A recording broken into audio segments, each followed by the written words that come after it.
আশ্বিনের অমাবস্যা তিথি, পিতৃপক্ষের অবসান, দেবীপক্ষের সূচনা। ভোর থেকে চলছে গঙ্গার ঘাটে ঘাটে পিতৃপুরুষের উদ্দেশ্যে জলদান। নির্দিষ্ট রীতি অনুযায়ী পিতৃপুরুষকে জলদান করে পূর্ণলাভের উদ্দেশ্যে ভোরবেলা থেকে ভিড় গঙ্গার প্রতিটি ঘাটে। বাগবাজার, মিলেনিয়াম পার্ক, বিভিন্ন ঘাটে কিন্তু ভিড়। অন্যদিকে জেলার যে সমস্ত ঘাট রয়েছে সেখানেও কিন্তু একই ছবি স্পষ্ট। সকাল থেকে আম জনতা তারা কিন্তু তর্পণে গিয়েছেন, ভোরবেলা থেকে তর্পণ করছেন। আজ মহালয়া, শুভ সূচনা, পিতৃপক্ষের অবসান ঘটিয়ে দেবী পক্ষের সূচনা।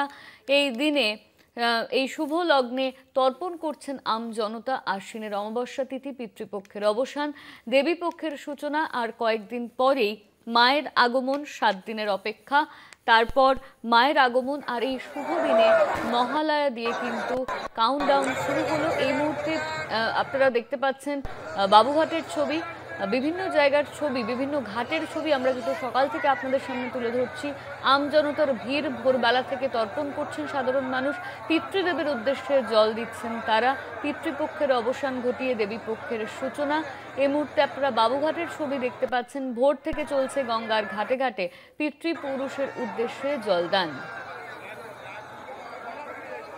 আপনাদেরকে আমরা জেলার ছবি দেখিয়েছি, জেলার বারুইপুর, কাকদ্বীপ, সাগরের ছবি আপনাদের সামনে আমরা তুলে ধরেছি। এর পাশাপাশি বাবুঘাট, সেখানের ছবি আপনাদের এখন তুলে ধরছি। ভিড়ের সেই ছবি কিন্তু স্পষ্ট। আমজনতার ভিড়, ভোরবেলা থেকে গঙ্গায় গঙ্গায় চলছে তর্পণ। আশ্বিনের অমাবস্যা তিথি, দেবীপক্ষের সূচনা, পিতৃপক্ষের অবসান ঘটিয়ে দেবীপক্ষের সূচনা। ভোর থেকে চলছে গঙ্গার ঘাটে ঘাটে পিতৃপুরুষের উদ্দেশ্যে জলদান। সেই ছবিও কিন্তু আপনাদের সামনে আমরা তুলে ধরেছি। পিতৃপুরুষের উদ্দেশ্যে জলদান আমজনতার।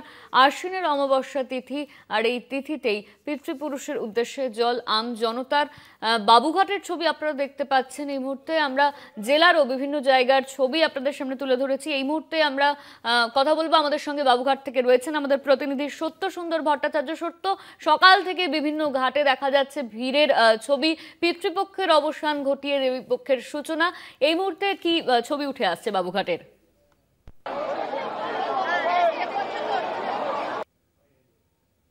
প্রচলিত যে রীতি বা পরম্পরা রয়েছে তা হলো যে আশ্বিনের এই অমাবস্যা তিথিতে পিতৃপুরুষের উদ্দেশ্যে তিল এবং জল দান করে তাদের পুণ্যলাভ বা তাদের আশা, যে পুণ্যলাভের আশা, গঙ্গার বিভিন্ন ঘাটে অগণিত মানুষের ভিড়।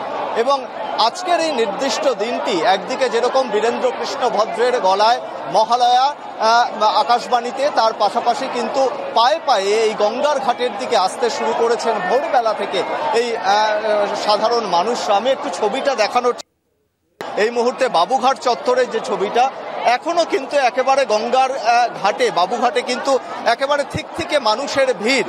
তারা এসেছেন দূর দূরান্ত থেকে। তারা যে এই নির্দিষ্ট যে তিথি রয়েছে অমাবস্যা তিথি, আজকে থেকে দেবীপক্ষের অবসান এবং এই দেবীপক্ষের সূচনার মাধ্যমে তারা পিতৃপুরুষকে জলদান করে যে পুণ্য অর্জন করবে, আগামী দিনে তাদের চলার পথে একটা অনেক বেশি তাদেরকে অনেক অক্সিজেন দেবে, এটা বলাই যায়। এবং সেই লক্ষ্যেই তাদেরকে এখানে আসা।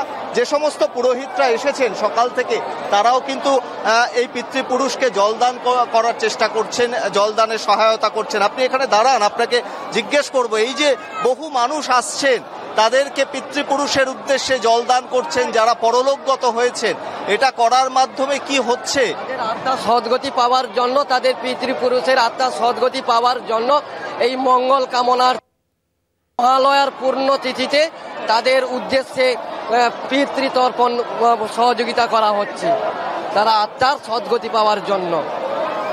সকাল থেকে কিরকম ভিড় দেখতে পাচ্ছে? প্রচুর মানুষের, অগন্তি মানুষের ভিড়, প্রচুর মানুষ এই পুণ্য দিনে এই পিতৃতর্পণের উদ্দেশ্যে এখানে জল দিচ্ছি এবং তাদের আত্মার সদ্গতি কামনাও জানাচ্ছি এবং তার পরিবারের মঙ্গল কামনাও জানাচ্ছেন। ধরুন কেউ প্রিয়জন রয়েছে, তিনিও পরলোকগত হয়েছেন, তার উদ্দেশ্যেও কি জলদান করা যায়? নিশ্চয়ই 100 বার দেওয়া যায়, তাদের উদ্দেশ্যেও তর্পণ করানো যায়। এটাই দেখো একেবারেই তাই, যে দেবীপক্ষের সূচনা শুধুমাত্র যে পরলোকগত যারা পিতৃপুরুষ রয়েছেন তাদের উদ্দেশ্যে জলদান তেমনটা নয়, যারা প্রিয়জন পরলোকগত হয়েছেন তাদের উদ্দেশ্যেও, আত্মীয় বন্ধু পরিজন সকলের উদ্দেশ্যে কিন্তু তার নির্দিষ্ট যে গোত্র এবং নামের মাধ্যমে সেই জল দান করার যে রীতি, প্রচলিত রীতি, সেই রীতিকে আশ্রয় করেই বলা যেতে পারে গঙ্গার ঘাটে অগণিত মানুষের ভিড়। ভোরবেলা থেকে তারা সেই পুণ্য অর্জন বা আশীর্বাদ লাভের উদ্দেশ্যেই তারা এসেছেন। যে সমস্ত মানুষরা তর্পণ করছেন, আপনার তর্পণ করা হয়ে গিয়েছে, এই যে বাবুঘাটে এসে প্রতি বছর এই অমাবস্যা তিথিতে তর্পণ করেন, এটা কতটা মানসিক প্রশান্তি দেয়? মন থেকে খুবই আমরা শান্তি পাই এবং মন থেকে খুব খুশি হই। আমাদের বছরে একবার আমরা অপেক্ষা করি এই দিনটির জন্য, কবে আসবে। আমরা বাবা মা তাদের পূর্বপুরুষদিকে জল দিয়ে আমরা পূর্ণ করে আমাদের মনস্কামনা পূর্ণ হয়, এটাই আমাদের আশা।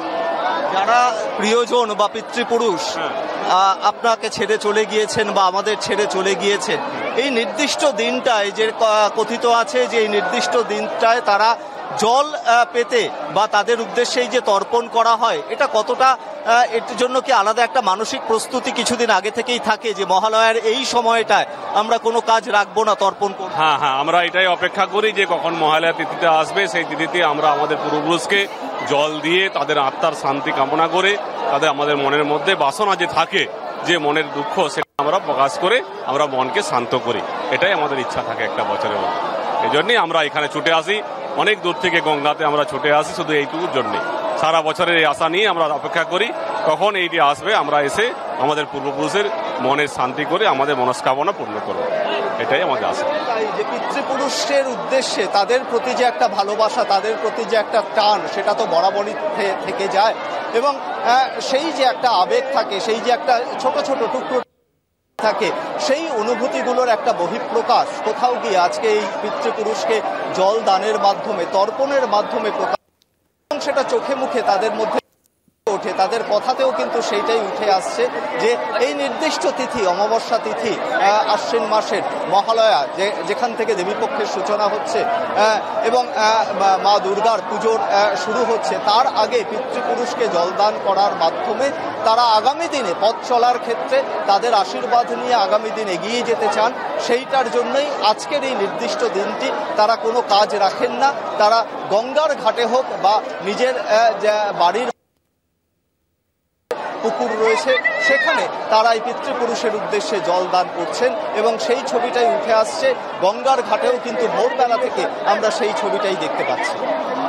ধন্যবাদ তোমার সত্যি। আমাদের সঙ্গে সরাসরি বাবুঘাট থেকে ছিলেন আমাদের প্রতিনিধি সত্য সুন্দর ভট্টাচার্য।